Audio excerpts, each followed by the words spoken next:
चला मुलांनो, आता आपण मूल्यवर्धनाचा जो पहिला उपक्रम आहे, नियमांचे पालन करूया, हा आपण आता बघणार आहोत. ओके, तर चला आपण आता वेगवेगळ्या ठिकाणी जातो की नाही. हॉस्पिटलमध्ये जातो, बाहेर गेल्यानंतर हॉटेल्समध्ये जातो, तिकडे सगळीकडे गेल्यानंतर काही ठिकाणी आपल्याला सूचना लिहिलेल्या दिसतात का तुम्हाला? दिसतात ना. वेगवेगळ्या ठिकाणी सूचना लिहिलेल्या असतात. बस स्थानकावर गेल्यानंतर, रेल्वे स्टेशनवर गेल्यानंतर आपल्याला तिकडे काही सूचना लिहिलेल्या दिसतात. बरोबर की नाही? कोणकोणत्या सूचना असतात बरं? येथे थुंकू नये. बरोबर, असं लिहिलेलं असतं ना, येथे थुंकू नये. अजून कोणती सूचना असते?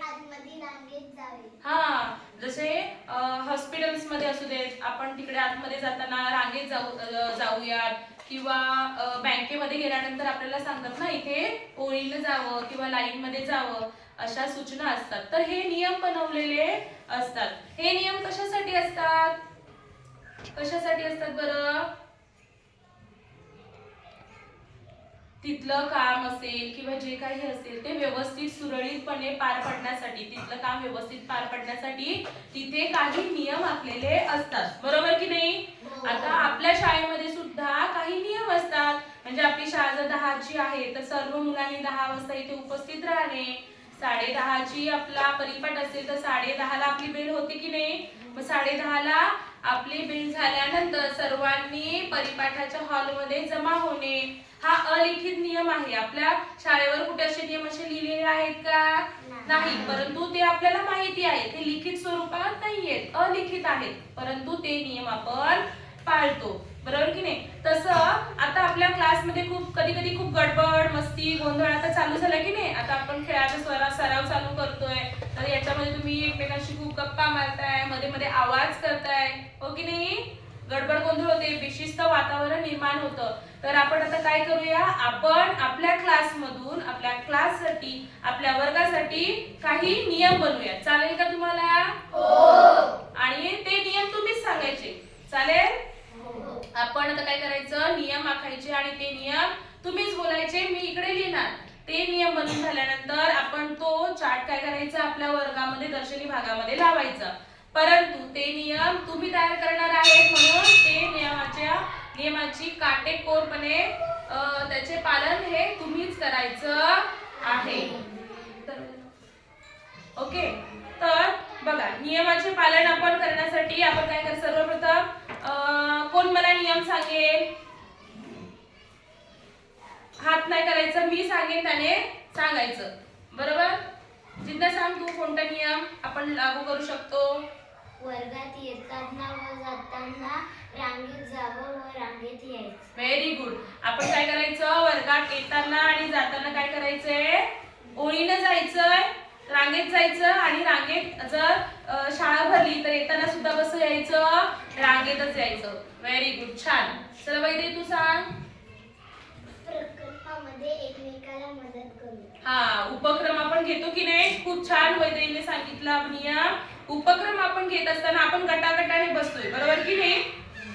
3चा गट करून किंवा 4 जणांचा गट करून आपण उपक्रम घेत असतो. तर उपक्रम करत असताना एकमेकांना काय करायचंय, हेल्प करायची, सहकार्य करायचं, आणि त्याच्याने काय करायचं, आपण काम करायचं आहे. Very good. विद्या सांग. मॅडम नसताना अरे वा, व्हेरी गुड.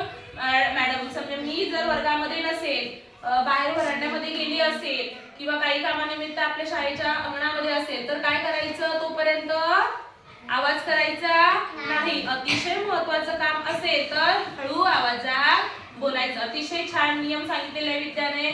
चला पुढे जाणी सांग. पाणी जपून वापरावे. Very good. पाणी जपून वापरावे, हा अतिशय छान नियम आहे. बरोबर की नाही. आपण तुम्ही हँड वॉश करायला जाता ना, हात धुवायला जाता की नाही, हात धुवत असताना नळ चालू ठेवायचा नाही. जेवढं आपल्याला पाणी लागतं तेवढंच घ्यायचं, म्हणजे पाण्याचा जपून वापर करावा. आपण आता सगळ्यांचे पहिला जे नियम आहेत, तुम्हाला जे सुचत आहे ते सांगा, त्याच्यानंतर मग आपण या कार्ड पेपरवर ते लिहिणार आहोत. ओके, तर तुला सांग बळा, तुला काय वाटतं, कोणता नियम आपण लिहावा वर्गामध्ये? उभी राहा. काय करायला पाहिजे? बरं अजून कोण सांगणार? गौतम सांग. बस खाली. वर्गातली वस्तू विकत झाल्यावर ठेवणे. Very good. आपण घेतलेलं सामान जागच्या जागी ठेवायचं. जसं आपण निपुण पालघर बघतोय की नाही, त्याच्या अंतर्गत आपण गणिती पेट्या बघतोय, जादुई पिटारं बघतोय, संख्या कार्ड्स बघतोय. तर हे साहित्य आपण या पेटीतनं बाहेर काढतो की नाही. पण जेव्हा आपला उपक्रम होतो त्यावेळेस त्याच्यानंतर उपक्रम झाल्यानंतर घेतलेलं साहित्य त्याच पेटीमध्ये व्यवस्थित ठेवून द्यायचं आहे. Okay, very good. छान नियम सांगितलेला आहे. प्रतीक सांग बाळा.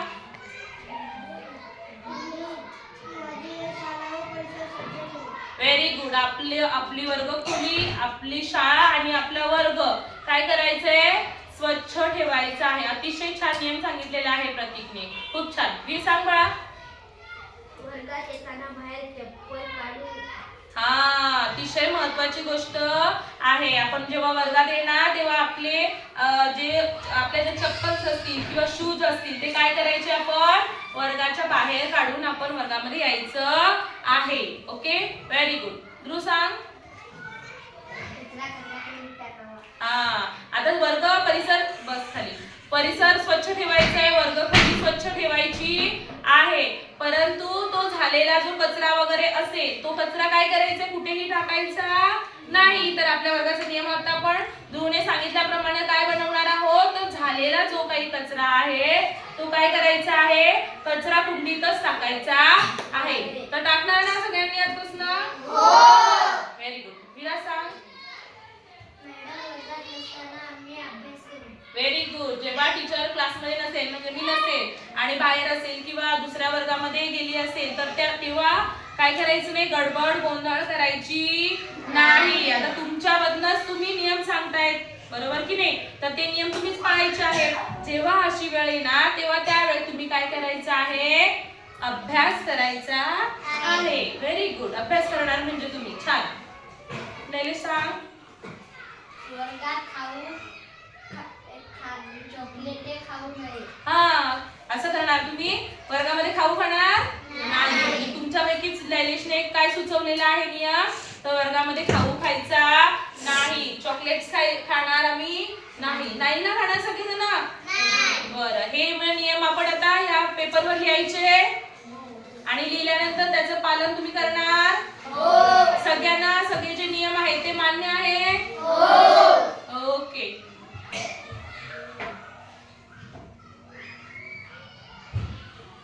आपण आता हे नियम काय करणार? या पेपरवर लिहिणार. ओके,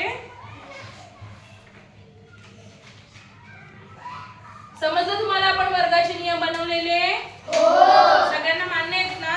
आपण आता ते छान इथे सगळ्यांनी मिळून काय करायचंय? लिहायचं आहे.